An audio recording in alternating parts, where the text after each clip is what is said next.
Welcome back to the Boxing Club Podcast. It's your boy Lou Almighty, just touching base on Saturday's fight, man. Devin Haney, damn boy, he came to fight. Let me tell you, man, that was a master class.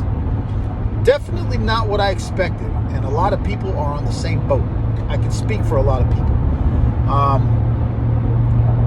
We all could have did the math on that fight and said it could have been a 60-40 fight. Devin was favored. Regis Prograis is just a tough dude, very confident, tough, powerful. He's got some power. Southpaw. So I thought he was going to bring the fight to him, bully him, make Devin uncomfortable, and not allow him to gain momentum. Because his style, Devin Haney's style, is tricky when he's got momentum. When he's uncomfortable, like when he fought Jojo Diaz and Jorge Linares, he can't build up the momentum. He's got to keep resetting. He can't get into his game plan, and he can get clipped, just like Linares. Clipped him twice and had him doing the Dougie. I thought it was going to be worse than that with Regis Prograis, because again, Regis is fresh. He's confident. He's coming in. I know his last fight wasn't the greatest, but hey, not everyone has not everyone can make a statement on every fight. But again, just wasn't any of that. Nothing. Regis looked like he just couldn't get a shot off. He kept being put on his back foot at bay. Kept him at Devin kept Regis at bay. Devin controlled the momentum. He gained steam after every freaking round. Every time Regis would try to let off, Devin would reset and just continue on his game plan. He picked them apart basically, and it was a shutout. There was no round where you're like, oh man, I think it's turning around on this one.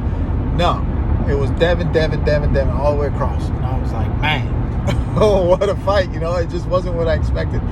So, moreover on that, first fight at that arena, first boxing fight at that arena in San Francisco, and it was a sellout. They sold that venue out. The Zone pay-per-view, from what I hear, the numbers look pretty good.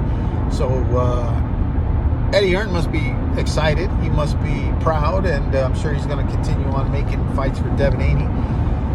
And congratulations to Team Haney, man. Again, I've been on record saying I'm not the biggest, I guess, not so much a fan, but a supporter, just being that I know he's from the Bay Area, but he doesn't really hold it down for the Bay. And, I'm from the Bay myself, so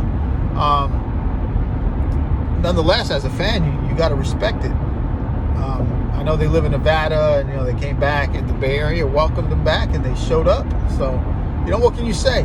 You got to give it to him. Just like Regis, even though he lost, he was a class act and a gentleman, a true sportsman in the post-fight press conference and interviews. He's just. I can't stand as a fan watching somebody talk all this shit, get beat, even outclassed, and then they've got an excuse that my arm, my leg, my dog died, blah blah blah.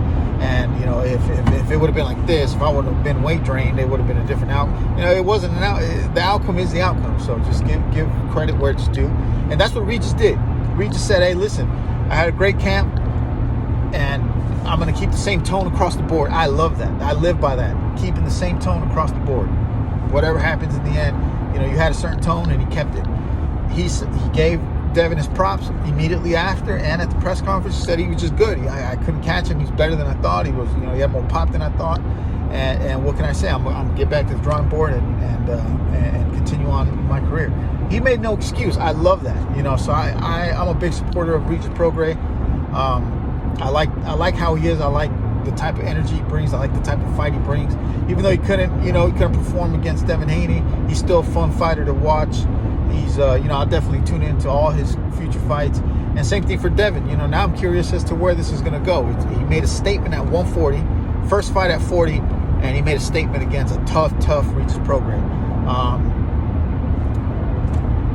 I'm curious to see where, there's a lot of names at 40. You got Teo, you got Ryan, you got Rolly, you got Tank. Tank's between 35 and 40, but Tank can do what he wants. and a couple other names. So there's a lot of big names, and Devin hopped right into the pool. He didn't skip the weight class. Just 40 is dangerous for any fighter right now, and he hopped right in, made a statement, and I think he's going to continue on, and he's got the rocket boosters on. So I'm curious as to where it's going to go. Props to Team Haney. Let us know what you thought of the fight.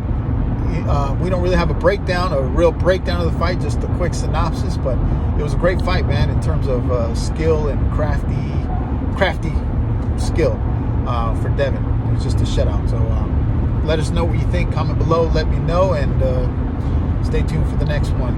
Boxing Club Podcast, out. Cheers.